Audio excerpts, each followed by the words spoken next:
são elas: a característica da especificidade do anticorpo, a diversidade dos anticorpos, a afinidade do anticorpo e a avidez deste anticorpo.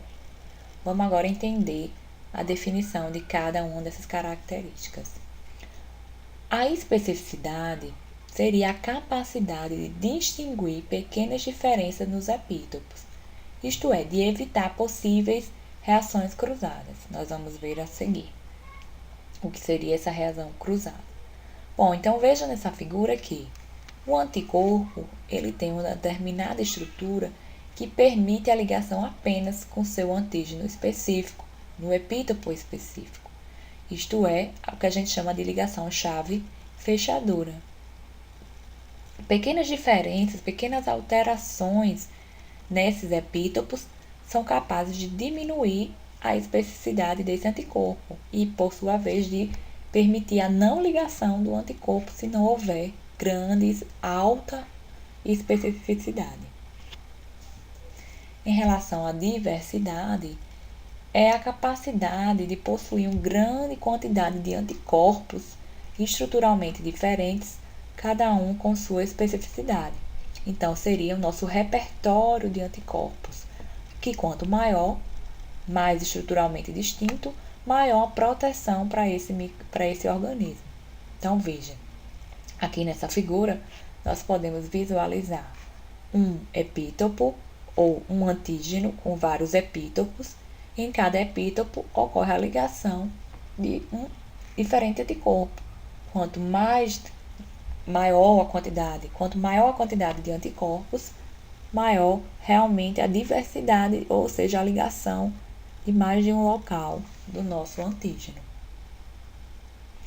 Já a afinidade, nós podemos definir como força de ligação entre um único local de ligação do anticorpo e um epítopo de antígeno. Isto é, quanto maior, mais perfeita a ligação entre o anticorpo e seu epítopo, mais alta afinidade. Quando essa ligação ocorre de maneira baixa, isto é, não há um ajuste perfeito, não há uma força de ligação autossuficiente para promover a ativação do anticorpo, eu tenho então a baixa afinidade. Já a avidez refere-se à força de ligação da soma de todos os sítios dos epítopos disponíveis, isto é, quanto maior a possibilidade de abrigar vários epítopos ao mesmo tempo, mais ávido será a ligação.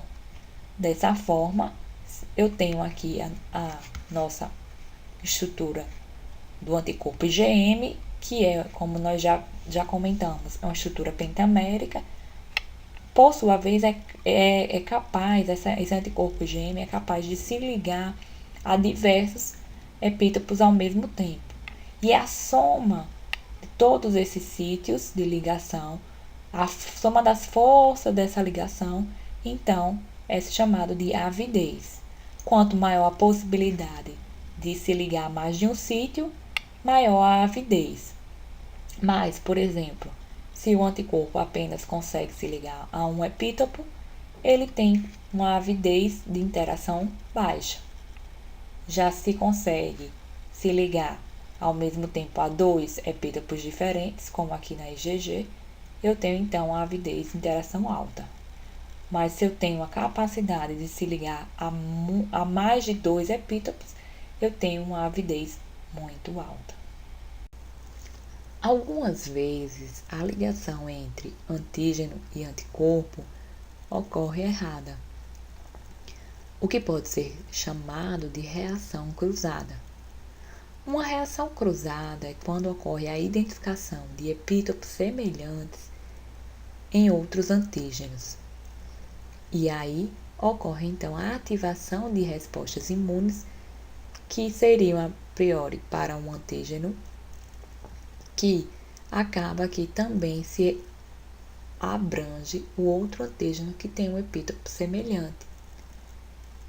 Esse mecanismo de reação cruzada é base de algumas doenças autoimunes, também do sistema ABO sanguíneo para uma transfusão de sangue com compatibilidade e também é o mecanismo de algumas vacinas à base de toxoide. Então, na figura abaixo, você pode visualizar como seria o mecanismo de reação cruzada. No quadro abaixo à esquerda, nós podemos visualizar o que seria uma reação específica entre o antígeno A, que tem na sua superfície 3 epítopos, o X, o Y e o Z. Consequentemente, ele consegue se ligar perfeitamente ao seu anticorpo específico, que seria o anticorpo anti-X, o anticorpo anti-Y e o anticorpo anti-Z. Todos eles se encaixam perfeitamente com os seus respectivos epítopos do antígeno A, ativando então as respostas imunes dos anticorpos. Já no quadro do meio, nós podemos visualizar um antígeno B, que possui um epítopo X' em sua superfície, um pouco parecido com o epítopo X do antígeno A. Possui ainda o epítopo Y, igual ao ou semelhante ao epítopo Y do antígeno A, e não possui o epítopo Z.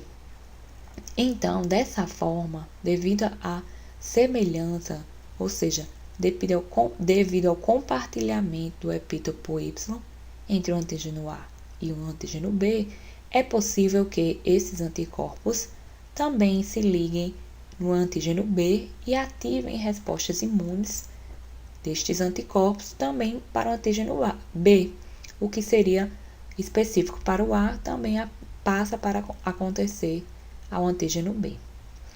No quadro à direita, nós podemos ver a ausência de reação, em que o antígeno C não tem nenhum epítopo semelhante, portanto, não ocorre ativação dos anticorpos, ou seja, ausência de reação, não ativação do sistema imune.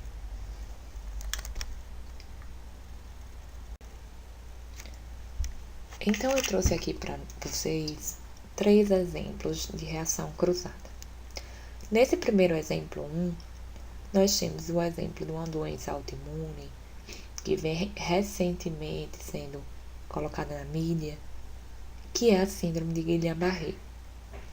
Esta síndrome é caracterizada pela a prévia infecção por algum vírus, por exemplo, o Zika vírus, e então que possui um epítopo compartilhado, semelhante, um epítopo na bainha de mielina dos neurônios.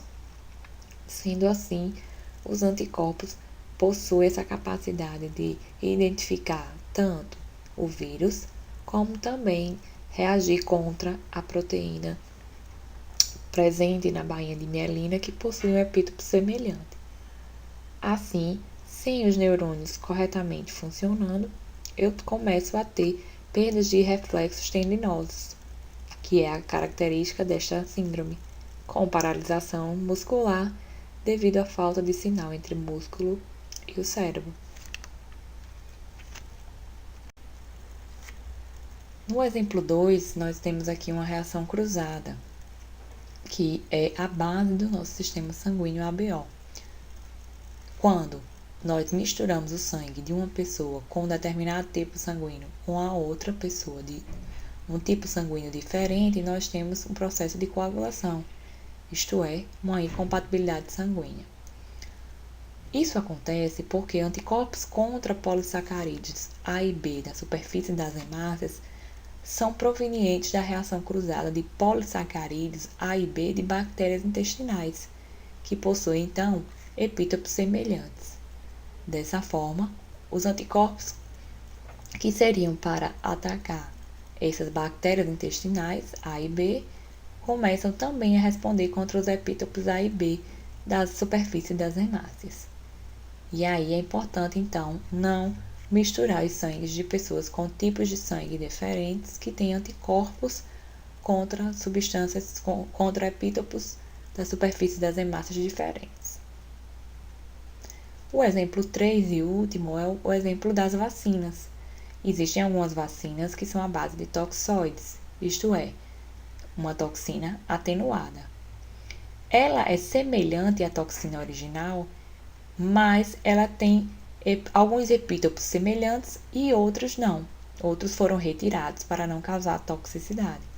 Então, devido à presença de alguns epítopos semelhantes, ocorre a ativação das respostas do sistema imune protetor, ou seja, a produção de anticorpos, principalmente anticorpos de memória. Já como foram retirados alguns epítopos que causariam, então, a toxicidade, essa vacina se torna segura porque ela não causa nenhum tipo de toxicidade. Um dos exemplos mais clássicos dessas vacinas é a vacina dupla bacteriana, que dá proteção e imunidade contra difteria e tétano, ADT. Aqui nesse slide, nós temos então um resumo da nossa aula, com todas as perguntas que abrangeram a nossa aula. Segue para roteiro de estudo. E é isso, pessoal. Obrigada pela atenção. Até a próxima aula.